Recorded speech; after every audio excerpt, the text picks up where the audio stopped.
Good evening, and welcome to the 201st Franklin Institute Awards Ceremony and Dinner. Alongside host committee co-chairs Barbara Klock and Salem Shukman, I'm truly honored to help lead this remarkable event. The success of tonight is made possible by the dedication, time, and generosity of so many individuals and institutions. We'd like to extend our heartfelt thanks to Vice Chair Dave Greed and the many members of the Awards Corporate Committee and the Awards Host Committee. And of course, we are deeply appreciative of all of you. Your presence and support enable us to recognize the outstanding contributions of our 2025 laureates. The proceeds from this event will support TFI's important and wide-reaching mission to inspire within millions of students, educators, children, and adults a passion for science and technology. We'd like to offer special thanks to our Awards Week sponsors, whose generosity supports not only this evening, but also this week's educational programs held throughout the city. JP Morgan Chase, Morgan Lewis and Bacchius, and Marcia and Jeffrey Perlman. And we are also grateful to our associate sponsors, the Andrea W. and Kenneth C. Frazier Foundation, Sarity Partners, the Danaher Lynch Family Foundation, Essential Utilities, Independence Blue Cross, KPMG, Michael D. Simone and Dr. Susan Hughes, Mill Creek Capital Advisors, the Morrell Family Foundation, PNC Bank, Rush Order Teas, and UST. And thank you to our patron and benefactor sponsors, whose names are displayed on the screen and in your program. Last, but certainly not least, tonight would not be possible without the incredible support of Bank of America, our presenting sponsor for the awards ceremony and dinner. We truly appreciate their leadership and commitment for more than 2 decades. And now, we're so excited to celebrate the 2025 laureates with you. Please enjoy the program.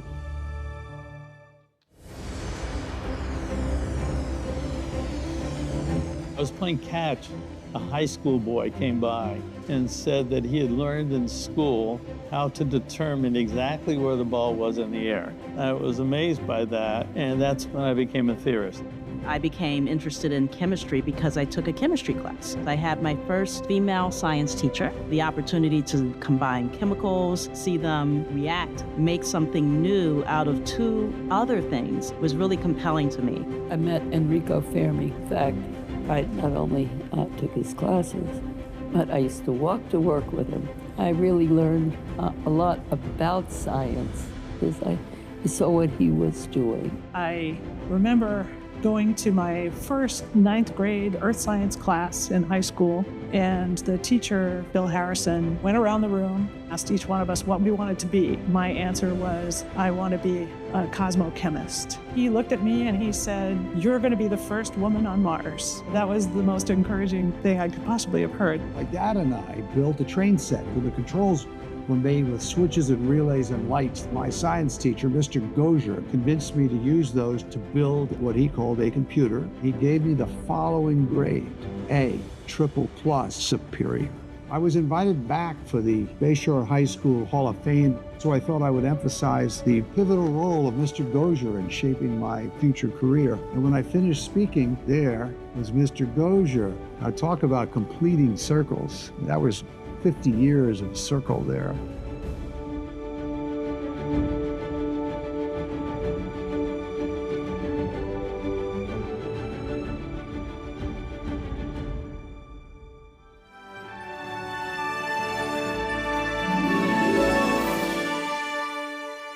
Please welcome the 2025 Franklin Institute laureates, escorted by their laureate sponsors. Jaime Diamond, escorted by Michael Useem.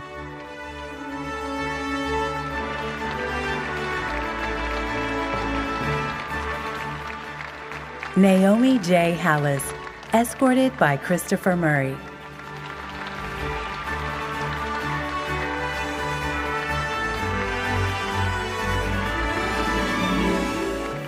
Kurt Edward Petersen, escorted by Jan van der Spiegel.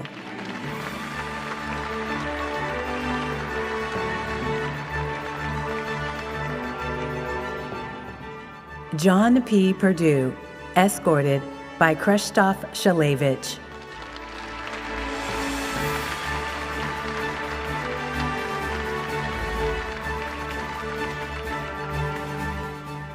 John W. Hutchinson, escorted by C. Nataraj.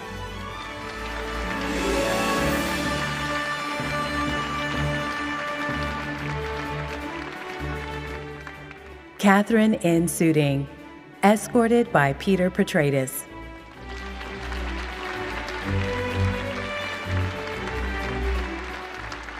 Stephen M. Block, escorted by Frank Farone.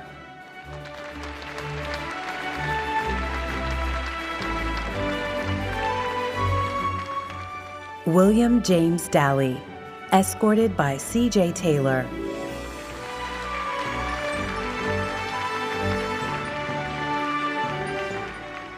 Muyinatu Bell, escorted by Fazia Ahmed.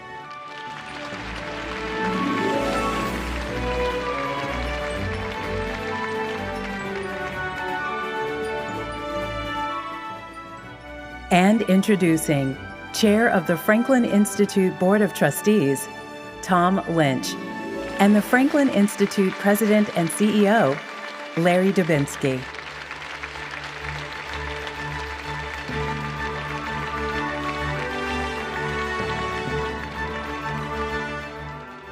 And our Master of Ceremonies, the Franklin Institute's Chief Astronomer, Derek Pitts.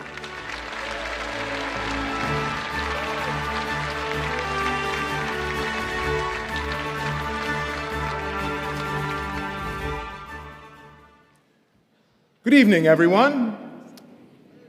It's a pleasure and an honor to serve as your Master of Ceremonies as we celebrate the visionary work of this year's 9 extraordinary laureates. They join an exclusive community of scientists, engineers, inventors, and business leaders dating back 201 years. Past award recipients include Marie Curie, Nikola Tesla, Orville Wright, Albert Einstein, and modern greats like Jane Goodall, Bill Gates, Indra Nooyi, Katalin Karikó, Drew Weissman, Ken Frazier, and others who have joined us for this very special occasion.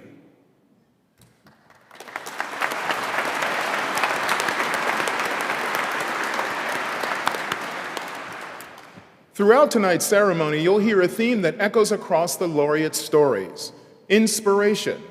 They speak of families, teachers, and mentors who nurtured a deep love of learning, who modeled curiosity and lit a spark that grew into a lifelong passion.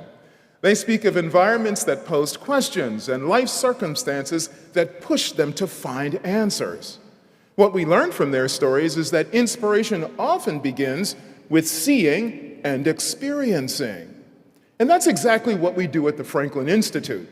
Through our exhibits, live science shows, and education programs, we create experiences that ignite curiosity, remove barriers, and make science approachable and joyful. Our exhibits invite hands-on exploration. They encourage trial and error, not tests and pressure. At the Franklin Institute, learning is play. Failure is part of the journey, and every child is a scientist.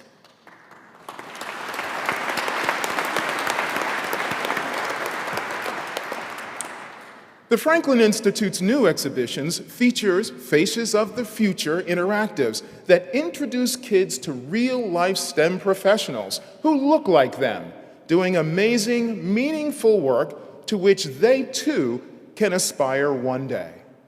And just a couple of weeks ago, as part of our grant-funded NASA's Next Advocates program, we took a group of kids to Goddard Space Flight Center in Greenbelt, Maryland, where they had the most incredible and exclusive tour and a one-on-one interactive session with NASA scientists and engineers. I would guess that there aren't 100 kids in the United States who would ever have the access they had on this trip. Why are these interactives and field trips important, though? Because inspiration is often tied to admiration. And that's what this awards program is all about. Not only honoring greatness, but making it visible, personal, and accessible, especially to the students in the Franklin Institute's youth programs who earlier this week got to meet and learn from some of the most brilliant minds of our time. Together, we're building a future where every child can see themselves in science, where every question is an invitation, and where inspiration is just the beginning. And speaking of inspiration, I'm pleased to introduce our first laureate. Muyinatu Bell is giving doctors better vision. With groundbreaking upgrades to widely used medical imaging technology, she's pioneering revolutionary new ways to detect disease and help surgeons navigate the human body. Ultrasound, the most affordable and accessible medical imaging technology, lets us peer inside the human body without a single incision. If you've ever had an ultrasound, here's a little secret. There are a few things on the screen your radiologist, no matter how talented, can't resolve. But Muyinatu Bell of Johns Hopkins University is standing ready to clear things up. In Brooklyn, where the chatter of diverse neighborhoods mixed with the clang of subway trains, Bell knew that real excitement could be found in the public library. My mother cultivated a yearning desire for knowledge and a thirst for knowledge. One of my favorite places was the public library, where I got exposed to the world of science through lots of different textbooks. That's where planets were at her fingertips, where Faraday's law lay waiting to be discovered, where the possibilities of physics, of electromagnetism, and the complex interactions of light and matter would seem to leap out from the pages. My mother was diagnosed with cancer, and eventually I lost my mother to cancer. Bell would pick up the pieces by dialing in on academics. Years later, she'd earn a PhD from Duke and turn her passion for physics onto medical imaging technology. Still plagued by the tragic loss of her mother, Bell wondered, could the breast cancer have been caught sooner with a quick, non-invasive test? An ultrasound works by sending sound waves through the body, and after a brief delay, constructing an image from the echoes returning to the sensor. But the pictures aren't perfect. Sound waves scatter irregularly through human tissues, and the machines can't tell the difference between a wave that bounces directly back to the sensor and one that bounces around before returning. Today's ultrasound software sums up all the data, good and bad. The resulting images are muddied with what's called acoustic clutter. Clutter is responsible for almost all uncertainty in ultrasound imaging. If sound waves didn't scatter, solid tumors would appear white, fluid-filled cysts, black. Clutter turns both to an indistinguishable gray, challenging doctors to tell the difference. Breaking down the physics of ultrasound technology, Bell began re-envisioning how computers process the echoes. She wasn't just upgrading ultrasound, she was overhauling it with a revolutionary protocol called SLSC. I made the first SLSC image in 2009. Using a model biomaterial, Bell simulated a test subject's tissues with undiagnosed masses beneath the skin. I knew there should be a series of water-filled cysts in a line in a row. What we instead saw with traditional images were some grayish circles instead of black because of the clutter. But when Bell turned on the machine, there was no doubt. The 4 little circles were black. With SLSC, Bell demonstrated a vast improvement in the efficiency and accuracy of ultrasound, a breakthrough that could save millions of lives. It absolutely did feel really great. That day, it was the first time where I had crowds visiting to see my computer screen, and I honestly didn't realize how much of an amazing innovation it was until I saw the excitement of those around me. Bell's work makes ultrasound and other imaging technologies clearer than ever before. It even improves imaging for people with darker skin tones and larger bodies, a frequent source of bias. And all of this is possible with a software update Bell says will work on existing ultrasound machines. But Bell isn't finished. Her current research promises to revolutionize robotic and traditional surgery, allowing surgeons to more accurately gauge the position of instruments and blood vessels in real time, improving surgical outcomes and saving lives. I can imagine a world where we end all disease. We end disease by first detecting it so that we don't have to have cures, ideally. we could detect that our body is progressing toward a disease better, we could potentially reverse course.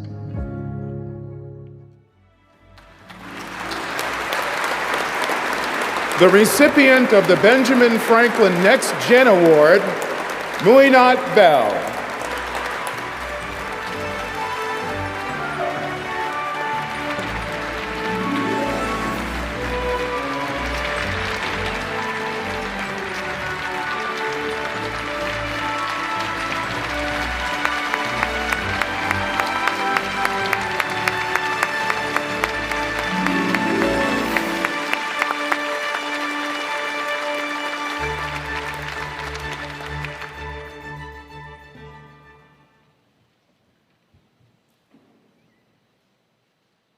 Faster, smarter, more efficient.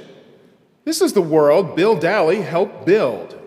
Modern computer processors, graphics cards, and artificial intelligence are the pivotal technologies Dally has made possible, making him one of the most influential innovators in modern times.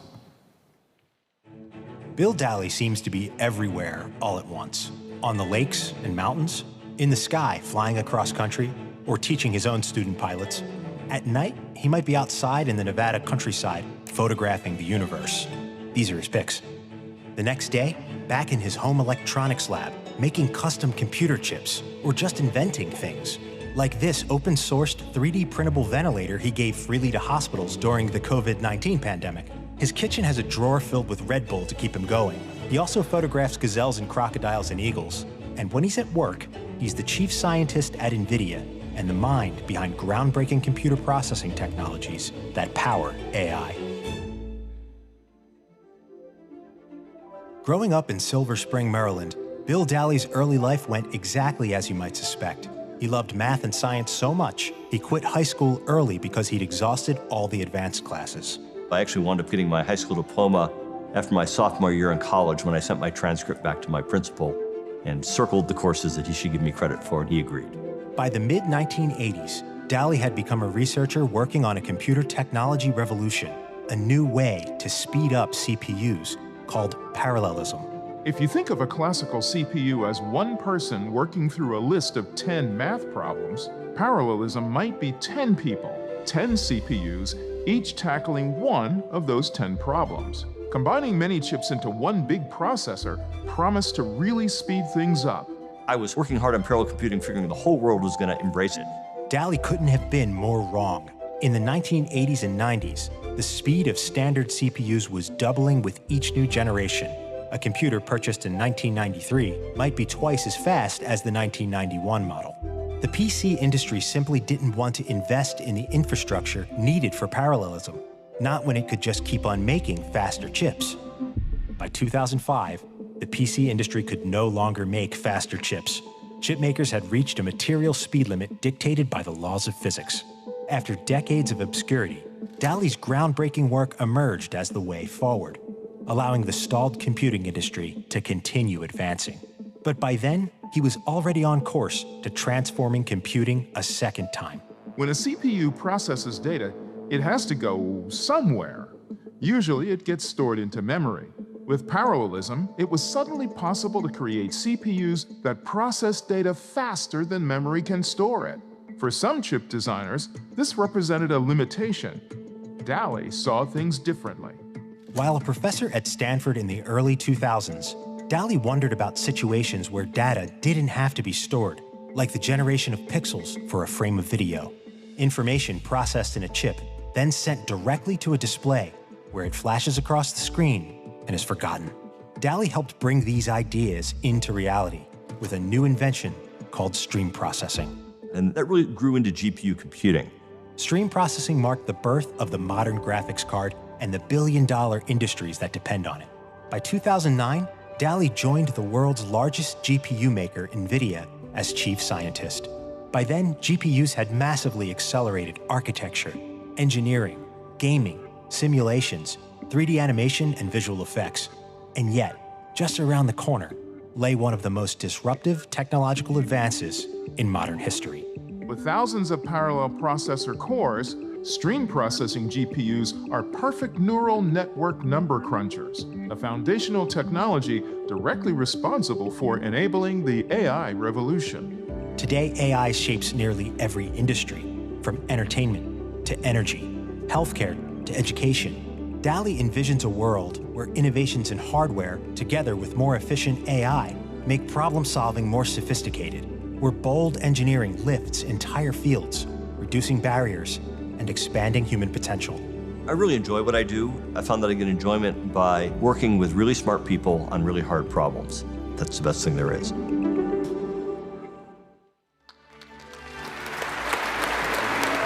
The recipient of the Benjamin Franklin Medal in Computer and Cognitive Science, William Dalley.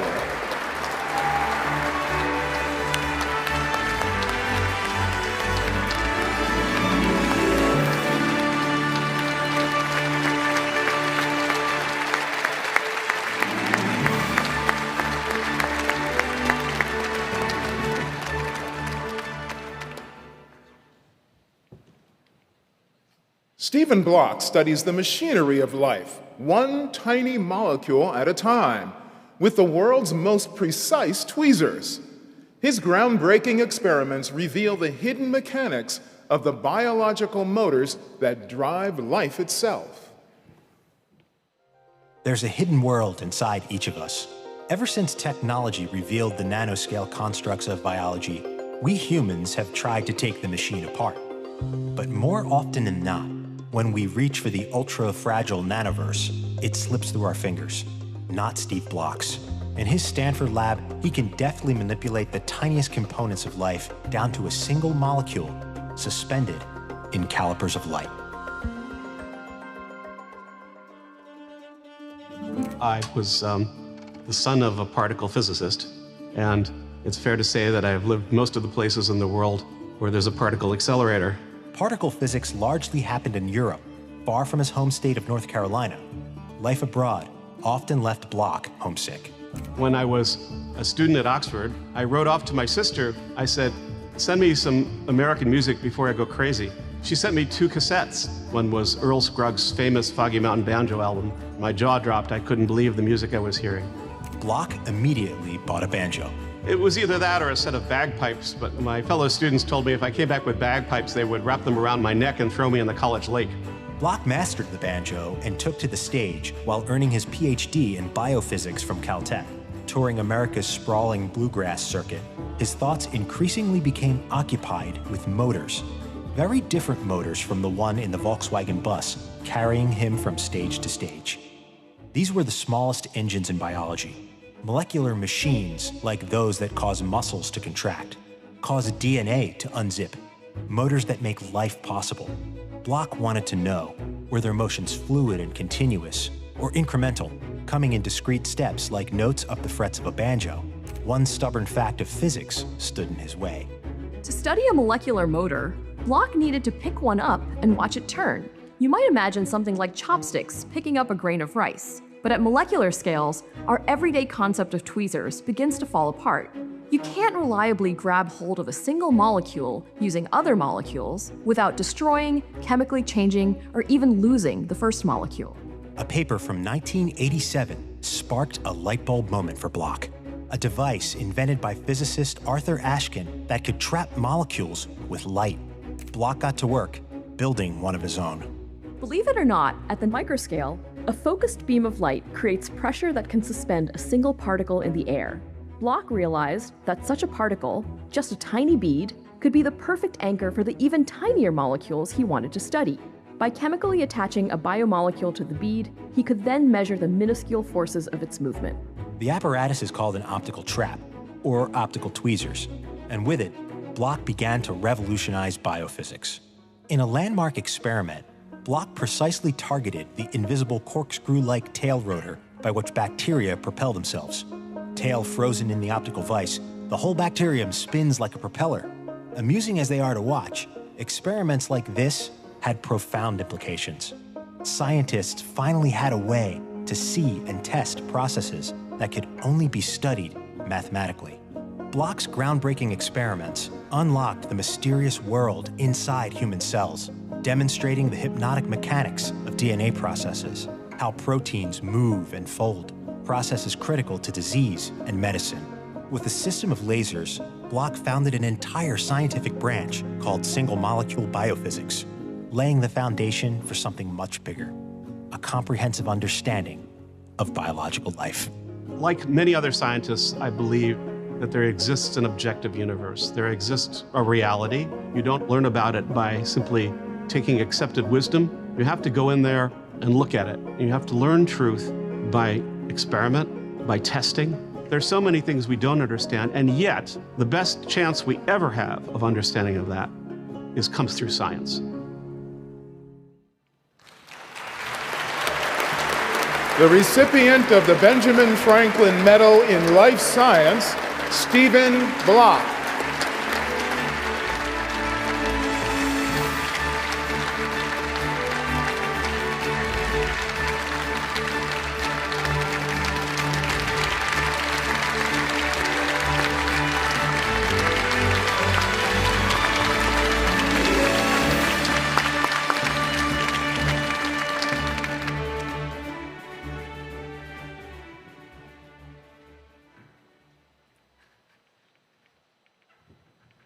And now it's my honor to introduce the president and CEO of the Franklin Institute, Larry Dubinsky.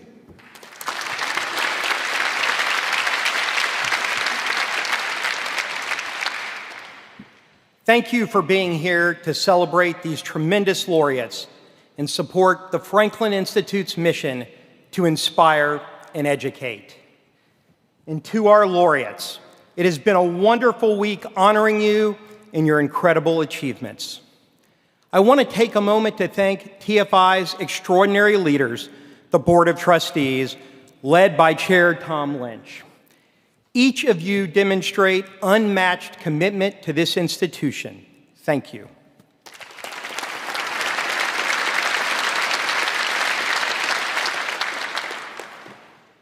This event would not be possible without the efforts of host committee chairs Barbara Klock and Salem Shookman, and Awards Corporate Committee Chair Jamie McKeon and Vice Chair Dave Greed.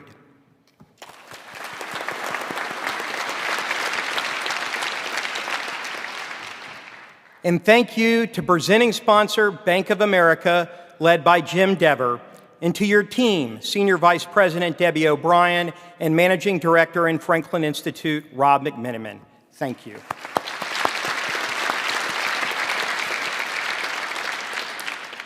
Tonight, we gather to celebrate, but even as we do, we can't ignore the fact that science is under attack.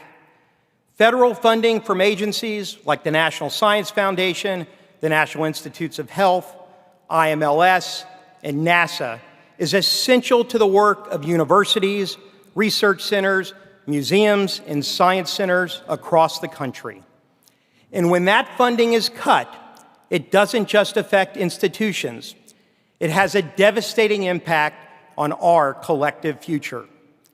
It's these public-private partnerships, especially in the areas of science and technology, that have long driven American exceptionalism and our dominance in science and technology.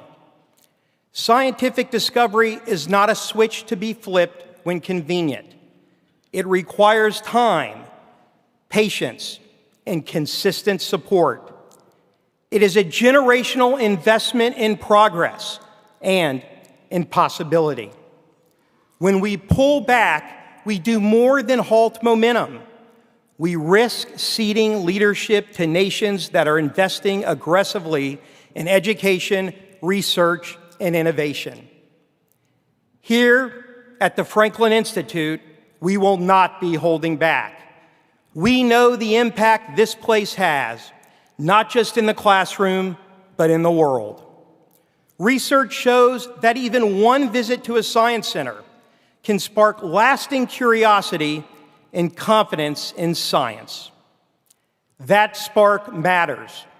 It's how futures are formed and how lives are changed.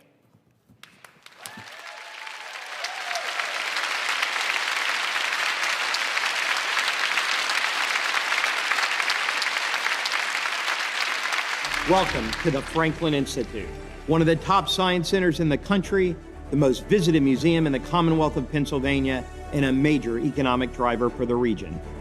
With a mission to inspire a passion for learning about science and technology, TFI is a place where science comes to life, where curiosity meets innovation, and where every visit is an unforgettable adventure. For all of our visitors, but especially for the 150,000 students and teachers visiting on field trips each year, a visit to the Franklin Institute is an electrifying experience. And now, with 3 brand new award-winning core exhibits, the Franklin Institute pushes the boundaries of discovery. Wondrous Space takes us on a cosmic adventure where you can touch a meteorite, command a lunar rover, and even design and launch a rocket. Body Odyssey, exploring the intricate workings of our bodies and minds in an interactive environment with cutting-edge technology. Hamilton Collections Gallery, where science meets history, providing an intimate look at rare artifacts, from Benjamin Franklin's original inventions to one of the world's first robots to the Wright brothers' airfoils. And the journey doesn't stop here. Our work to transform the Science Center experience is far from over, with even more new exhibits on the horizon. We'll explore energy, sustainability, computer science, artificial intelligence, and beyond in the years ahead. With these incredible new exhibits, TFI continues to be a hub for exploration, but the impact of this institution goes far beyond these galleries. After school and on weekends, TFI delivers its hallmark youth education programs for Philadelphia area students in middle and high school. PACS and STEM scholars provide hands-on science workshops, mentorship opportunities, and workforce development for students coming from 80 schools across the region. As a national leader in STEM education, the Franklin Institute reaches tens of thousands of students and educators each year in more than 20 states across the country. In Philadelphia alone, we are in 50 youth-serving community sites like the Free Library of Philadelphia, Esperanza, and Boys and Girls Clubs. All this impact is powered by philanthropic support, making STEM learning and careers accessible to all. I invite you to join us in shaping the future of discovery. The Franklin Institute is a catalyst for innovation, education, and inspiration. Every visit, every program, and every exhibit fuels curiosity and sparks a passion for science in people of all ages. But we can't do it alone. Your support ensures that we continue to push the boundaries of exploration, bring hands-on STEM education to communities near and far, and inspire the next generation of scientists, engineers, and dreamers.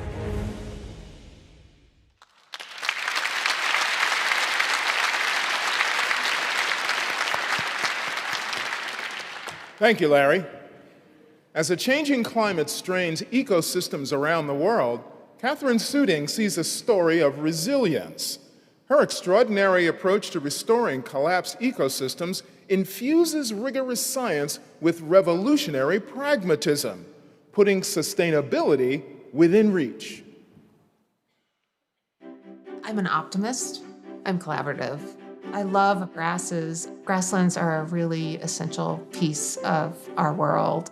If you go through, let's say, an old-growth forest, you see the complexity above you. A grassland can be as complex, but it's just under the ground. Katherine Suding grew up watching the vast grasslands in her home state of Colorado fray in the face of environmental change. The loss of local flora and fauna she'd witnessed was, in reality, a regional symptom of a global crisis still unfolding today. The ecosystems people rely on for survival, the ones that support agricultural pollinators, arable land, clean air, are collapsing. Recognizing this threat in 1999 as a young ecologist with a PhD from the University of Michigan, Suding stepped into a discipline called restoration ecology. When ecosystems begin to unravel, restoration ecologists often step in to help restore the system. When Suding entered the field, the protocol was to facilitate recovery by returning nature to the conditions that existed before industrialization. In this American suburb, wildfires raged like never before. During years of suburban expansion, native grasses were displaced by an invasive species that grows tall, dry, and brittle in the fall. The result? Fire. ecologists intervene, scattering native seeds, roping off the hillsides. They physically isolate nature from people. Still, the native grass refuses to regrow. In this ecosystem, and many others around the world, restoration ecology wasn't working. We're actually changing the climate or changing the conditions in ways that they actually might not recover from. Like, why? Why is it like this?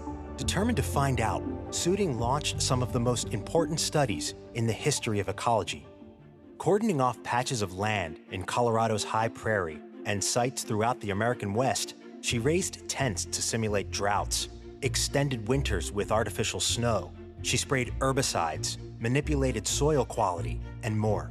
Over 15 years, Suding explored countless variables and their interactions, reconstructing one of the most detailed webs of ecological interrelationships ever brought to light. With this, Suding has unearthed profound insight into the invisible ways humans have thrown critical ecosystems out of balance, permanently. For instance, in the scenario of the wildfire-threatened suburb from before, Suding learned car exhaust was the culprit, and car exhaust isn't going anywhere anytime soon. So for this ecosystem, and countless others suppressed by human activity, the question becomes, what do we do about it? So restoration has to shift. Maybe we don't restore it back to something. Maybe we have to restore it towards something. For Suding, that something is resilience in the face of present and future realities. It means abandoning old systems, changing them into new ones, perhaps leaving invasive grasses, but introducing grazing buffalo, opening fields to ranchers, or even adding non-native insects proven by experimentation to bring balance. It's an incredibly bold philosophy, revolutionary even, not just for the groundbreaking science involved, but because it asks us to do something inherently difficult, to move on from the past, to let go of sights and sounds that have accompanied the human experience for centuries or longer. For some, these are painful prospects, but as ecosystems around the world stall out, Suding reminds us that we don't have a choice. How do we restore and use these types of ideas in places that we don't exclude people, right? So people are part of the systems. Scientists, the National Park Service, and land managers around the world have come to strongly support Suding, making hers one of the most impactful voices in ecology. And today, it continues to resonate with a hopeful message that human footprints don't always have to be the trampling sort, that we can change nature for the better in harmony with our own needs, and letting go of the past only opens the door for something new.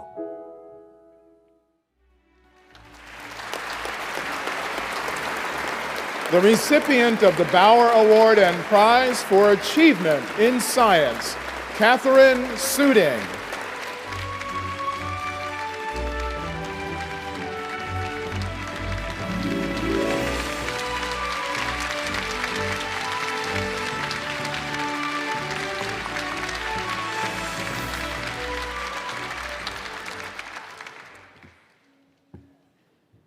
Where catastrophic engineering failures occur, John Hutchinson is paying attention. His foundational work in solid mechanics has influenced how engineers design safer structures, including the lightweight rockets that put today's cutting-edge technology into orbit. If you're not an engineer, you might think the most innovative advancements in tech are found in our devices, vehicles, and machines. The delicate circuitry and mechanisms under the hood, right? But what about the hood itself? The outer armor that protects the delicate stuff inside. Like the shell of a rocket, under the crushing stress of its massive thrusters pushing up against its own massive weight. For John Hutchinson, innovation doesn't just push boundaries, it makes them stronger. I thought of myself, until I went to college, as being very American, even though my father was Irish and had a bit of an Irish accent. Growing up in Bridgeton, New Jersey, Hutchinson came of age at an anxious time for the U.S. Sputnik caused me to switch my major at the end of my sophomore year into an engineering mechanics department, which, as far as I could see, was much more closely related to space The U.S. was leaving Earth, and leaving Earth is hard work. Rockets had to remain lightweight while managing to withstand the tremendous stresses of liftoff. Like most engineers, Hutchinson, then a researcher at Harvard, thought this was a challenge of form, of the shape of the rocket shell. Shell structures can be incredibly strong while remaining very thin. These eggshells, for example, can support the weight of 10 bricks. Sadly, chickens don't lay rocket-shaped eggs, so engineers relied on mathematical models to find just the right shape for a rocket shell. Those models predicted stability, durability, and success. And yet, at the dawn of the Apollo era, U.S. rockets were failing at just 20% of the predicted stress thresholds. Engineers ran exhaustive tests. Pretend this soda can is a rocket cylinder. If we could predict where it's likely to buckle during liftoff, we could reinforce just that spot, minimizing the weight. The problem is, we can't predict where buckling occurs at all. Even with lots of repeat testing, the location of buckling is wildly inconsistent. The same holds true for rockets. Perplexed engineers resorted to making early rockets thicker and much heavier, reducing carrying capacity. But Hutchinson wasn't so quick to give up. If thinner, lighter shells were buckling, there had to be a reason. Yes, failure is very interesting. You have to understand it. You have to be able to characterize it. Hutchinson reasoned that there was nothing wrong with the mathematical models used to design rocket shells, that the unpredictability lay with microscopic material imperfections introduced during manufacturing processes. The resulting flaws in the arrangement of molecular building blocks would cause sections to slip out of place, like misaligned bricks in a wall. This shift in perspective changed everything. Hutchinson began making himself an expert in the physics of manufacturing methods and how microscopic material grains are affected by shaping processes like deformation and solidification. Eventually, Hutchinson devised groundbreaking computer simulations that could pinpoint where consequential material imperfections were likely to occur. For the first time ever, engineers could predict where shell structures like rockets were likely to buckle and could use targeted reinforcement in their designs. It was a small team at Boeing who really first began implementing. So that summer, I actually was involved in helping them calculate wing stresses for the B-52. It wasn't long before NASA took notice. Hutchinson's simulations greatly increased the weight capacity of satellites and other spacecraft, transforming rocketry and history in the process. As he expanded his groundbreaking simulations, his insights directly contributed to safer, stronger airplane fuselages, accelerated the development of cutting-edge fuel tanks, and enabled revolutionary high-pressure storage containers. Thanks to Hutchinson, we are pushing boundaries beneath the ocean, beyond the atmosphere, and into the tiniest technologies, breaking open a future of enormous possibility.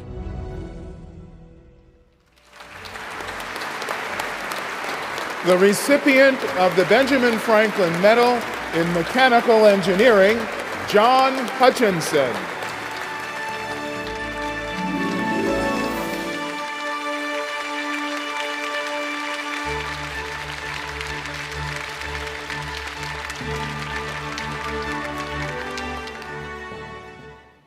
I now welcome to the stage Jim Dever, President of Bank of America in Greater Philadelphia. Jim?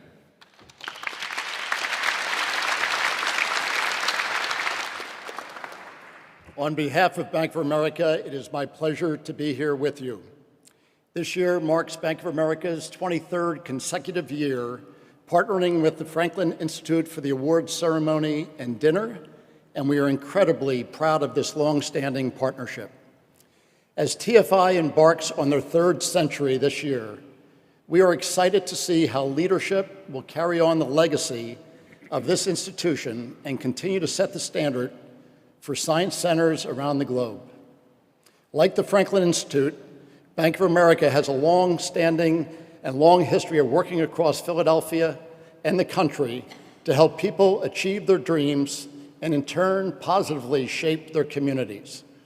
We've seen the power of investing in this city to ensure all Philadelphians are set up for success, from promoting economic mobility through job initiatives and improving racial equity. And through this historic ceremony, Bank of America is thrilled to support the Franklin Institute's celebration of the world's leading scientists, engineers, innovators, and business professionals.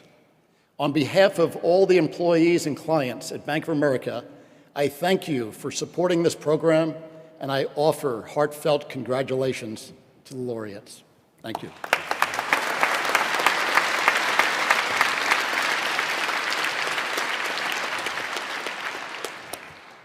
Thank you, Jim. At the quantum level, the universe operates with considerable mathematical complexity.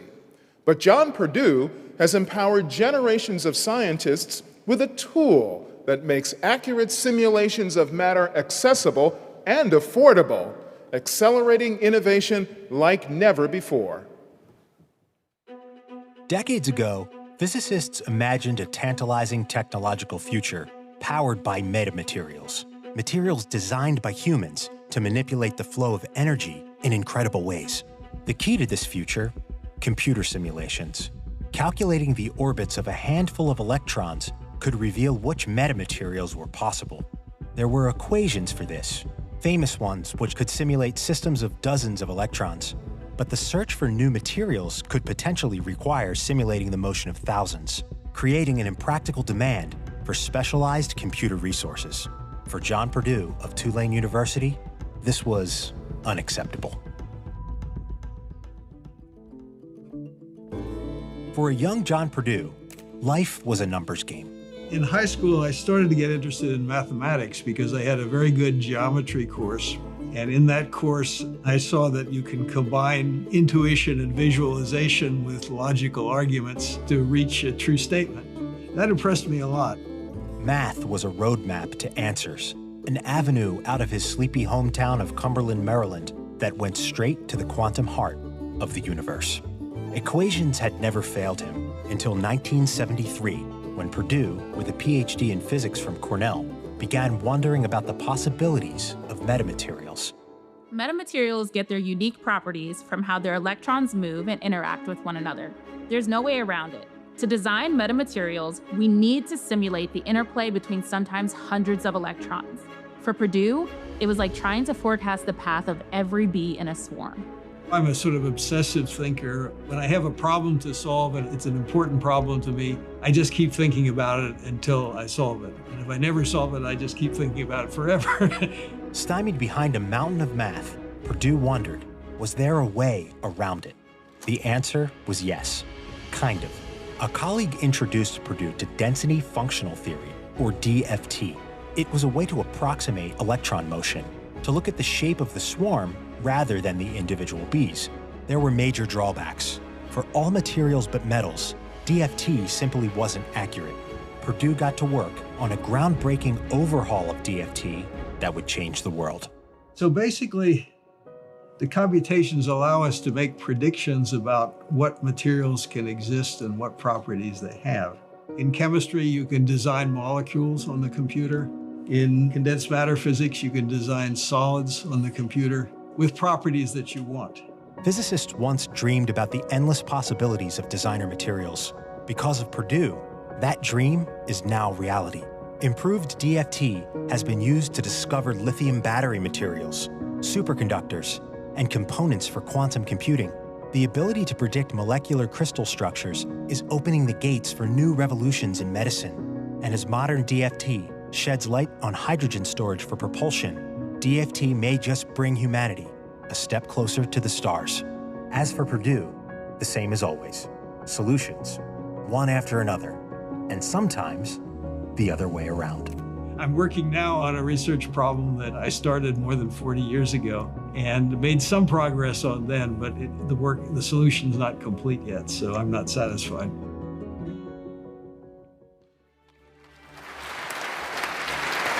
The recipient of the Benjamin Franklin Medal in Physics, John Purdue.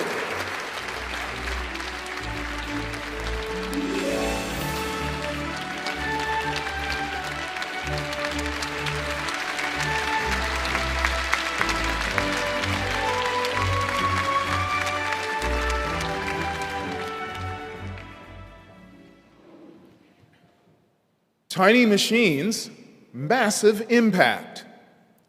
Kurt Petersen's work with micro-electromechanical systems, the tiniest machines in existence,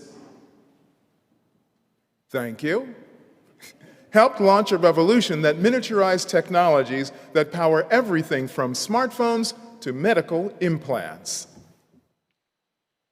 These are the world's smallest machines. Each would perch comfortably on the edge of a human hair. They work unseen, enabling our devices to sense, move, and interact with the world, guiding medical procedures, even bringing movies to the screen. It all began with Kurt Petersen and a gigantic innovation you couldn't see without a microscope. It was an era of grand ambition set to the roar of rockets and the scraping of slide rules. The space race fueled the American dream, and it was a big dream. Growing up in Northern California, Kurt Petersen was swept up in it. I was designing like human, rockets that could take people to the moon and Mars and stuff. I was thinking bigger, yeah. But things change. The space race would wind down. And in the 1970s, with a PhD in electrical engineering from MIT, Petersen suddenly started thinking small. He can remember the day it happened. He'd taken a position as an IBM researcher. I'm a friendly guy, so I would wander the halls just to find out what people were doing. And I wandered down this one hallway, and there's this huge ink stain on the floor. And so I went in there, and what are you guys up to? In the lab, Petersen found a team building some of the first inkjet nozzles. These were mechanical devices on tiny chips.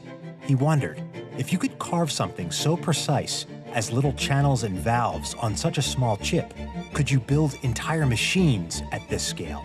Petersen got to work etching, making complex machines with moving parts too small to see with the naked eye.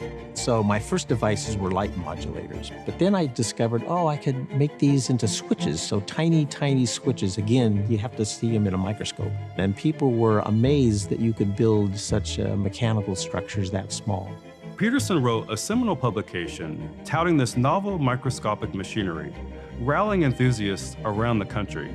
A new field of research was born, MEMS, micro-electromechanical systems. Petersen recognized the power of MEMS, how it combined the electricity conducting abilities of silicon with microscopic moving parts, allowing future devices to sense, move, and interact with the world. The tiny size would make them lightweight, energy efficient, and easily integrated into almost any engineering scenario. He pushed the boundaries of the technology early on, innovating through a series of startups. Novasensor introduced tiny pressure sensors used in catheters during heart surgery.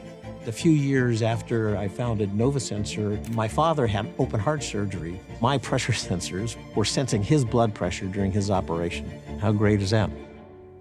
After the turn of the millennium, Petersen helped bring the anthrax scare to an end with an anthrax-detecting chip that to this day still scans all U.S. mail.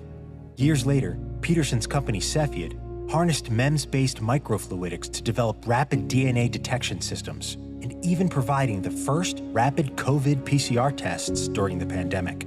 Today, MEMS devices are everywhere. They're the microscopic accelerometers and gyroscopes inside our phones, the tiny mirrors inside digital projectors beaming movies onto screens. And the next big leap might be the embodiment, literally, of AI. Well, there's a theory that consciousness comes from experiencing the world, feeling the world, seeing the world, smelling the world, hearing the world, interacting with the world. The only way a computer can interact with the world is through sensors. The next step in AI is having AI hooked up to a robot which is interacting with and sensing the world. And I think that's going to happen. And MEMS is going to allow that to happen. Petersen's work helps us reimagine the role of technology itself, from tools largely reliant on human input to semi-autonomous assistive devices that sense the environment in ways we can't, bridging the physical world around us with ever-expanding digital domains.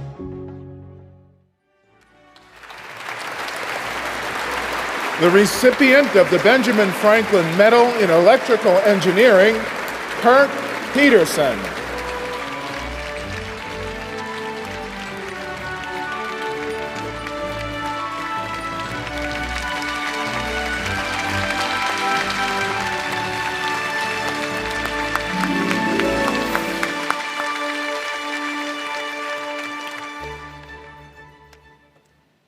And now, please welcome Board of Trustees Chair Tom Lynch.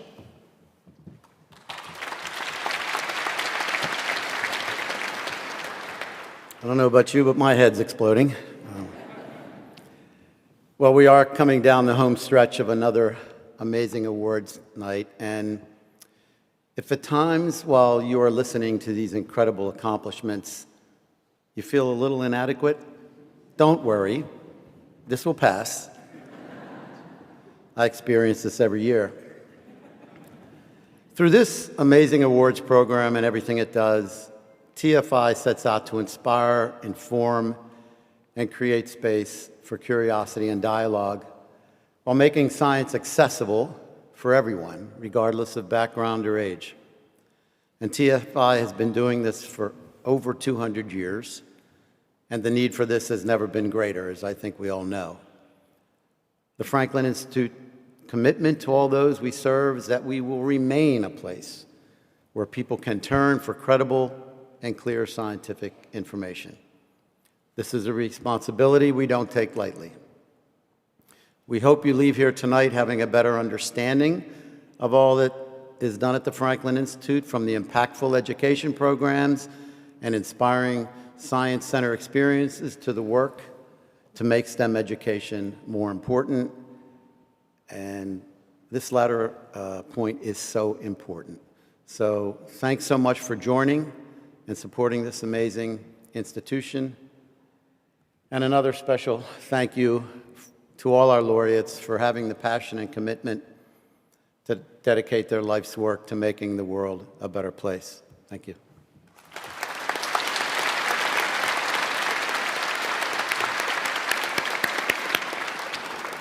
Thank you, Tom. And now our final laureates. Naomi Halas works at the scale of the invisible, manipulating light and matter with nanoshells.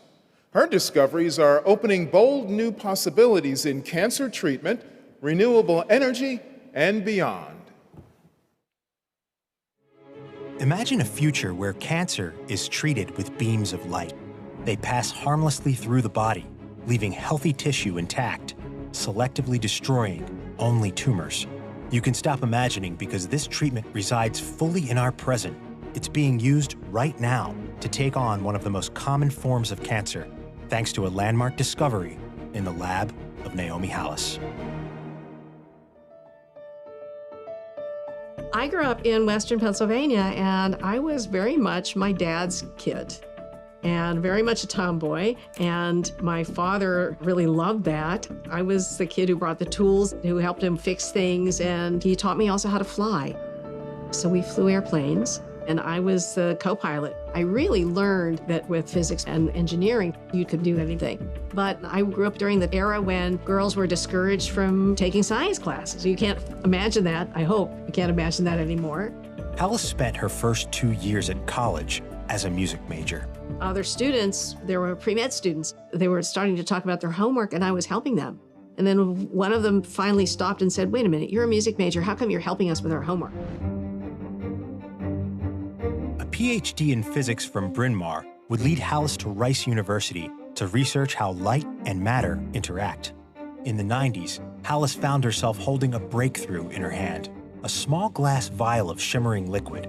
The suspension contained trillions of nanoscale glass particles, chemically plated with a surface layer of gold atoms.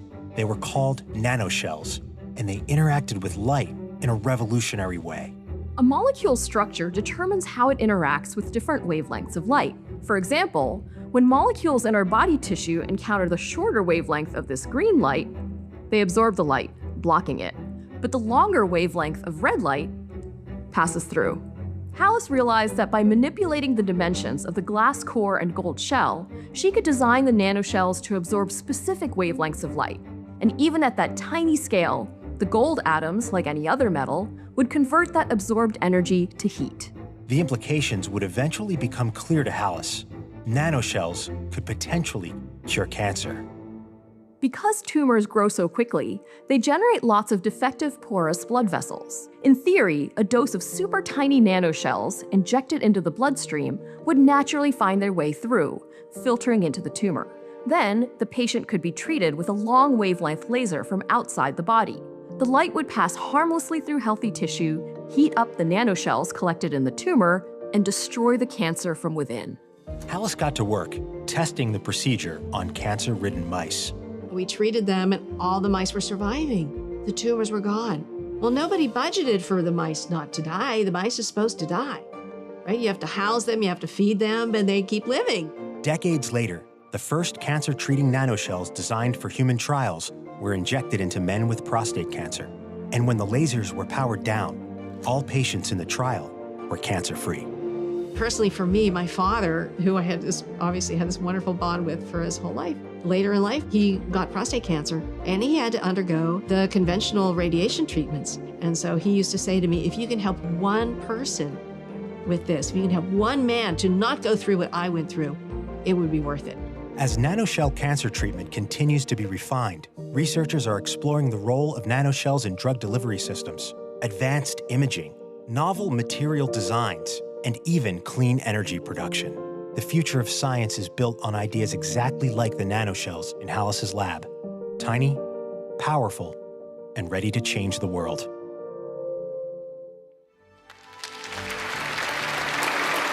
The recipient of the Benjamin Franklin Medal in Chemistry, Naomi Halas.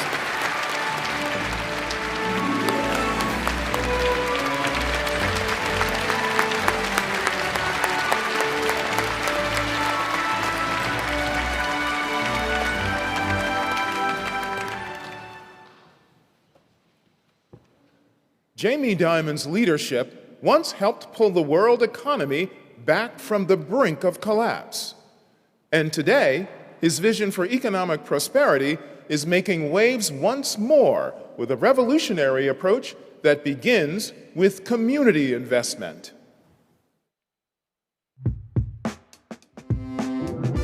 Today, Jaime Diamond is one of the most recognizable names on Wall Street. But his very first organization was formed in the 1960s near Queens Boulevard, where Diamond and a team of 9-year-olds banded together against the tyranny of neighborhood teenagers.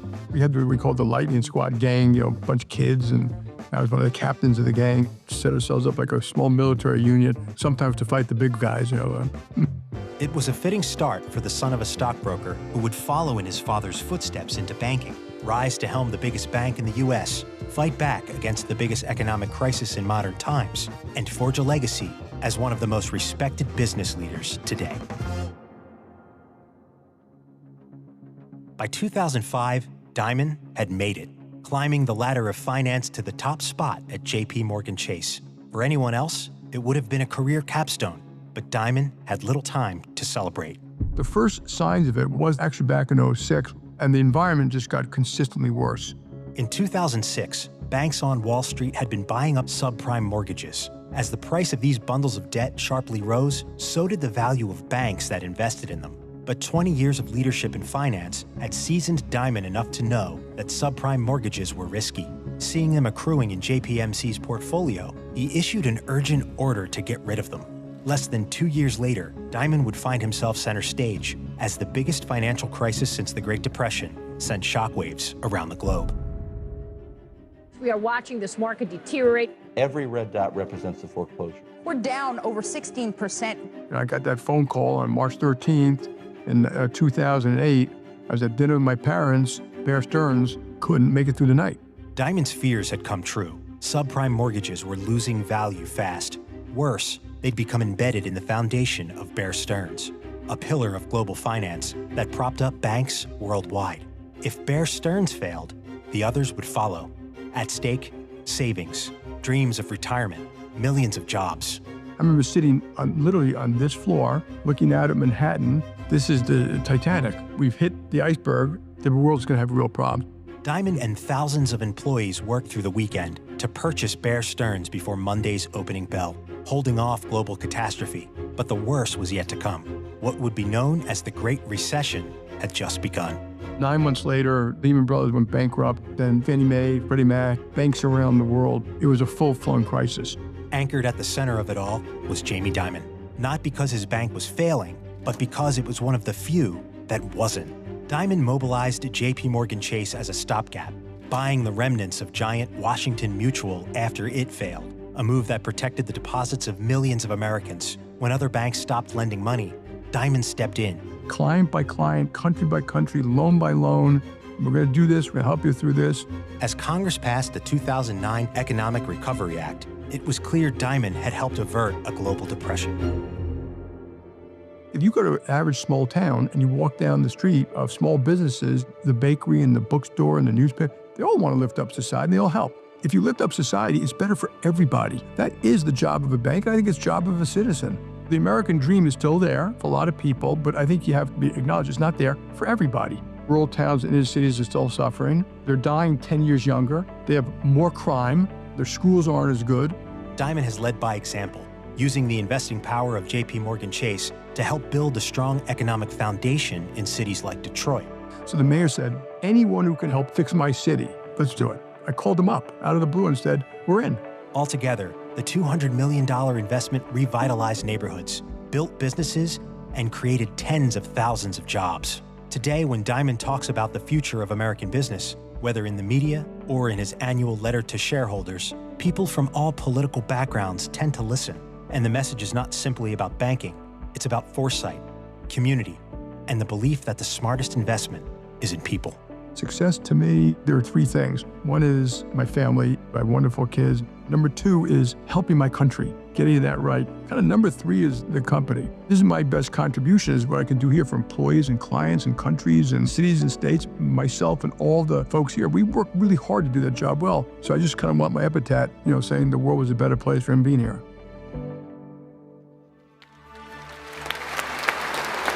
The recipient of the Bauer Award for Business Leadership, Jaime Diamond.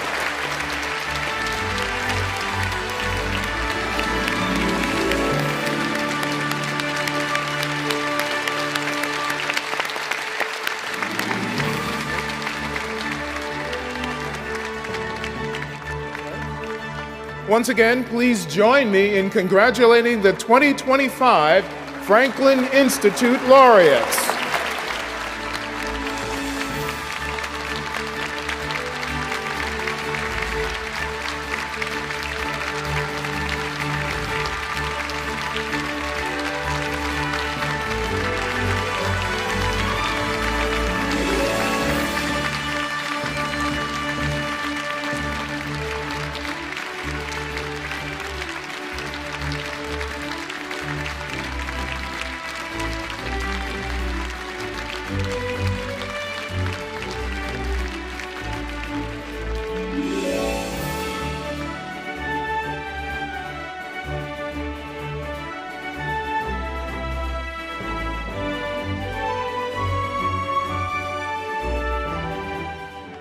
This concludes the award ceremony for the 2025 Franklin Institute laureates.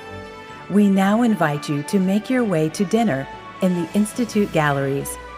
Please reference your ticket to find your dining room and enjoy the rest of your evening. Good night.